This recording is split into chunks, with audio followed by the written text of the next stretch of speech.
Lammy in Big Trouble.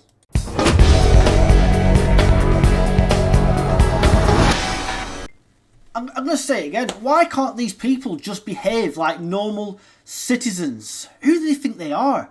Especially when you're as incompetent as Lammy and very, very lucky to have a senior cabinet position. Just keep your trap shut and keep it extremely low profile.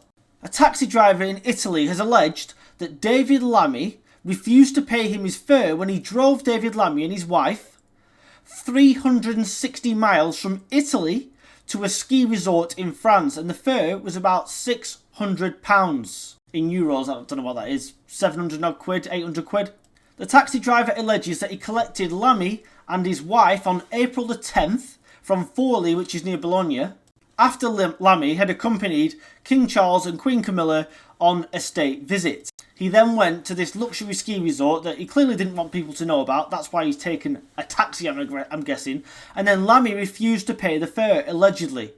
The taxi driver then says that Lammy became aggressive when he asked for payments. Lammy, of course, is denying this.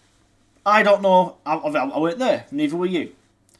Here's why I think the taxi driver is telling the truth. Why, in the name of God, would some random taxi driver in a small town in Italy, Forlì, that I have never heard of in my entire life, possibly allege that he picked up the so-called foreign secretary and his wife and took them all that way and they refused to pay the fare? He wouldn't, would he? Lammy, as I said, is denying the claims against him. But I think this is exactly the sort of thing that these entitled little prats do. Not that Lammy's so little, actually, well, you know.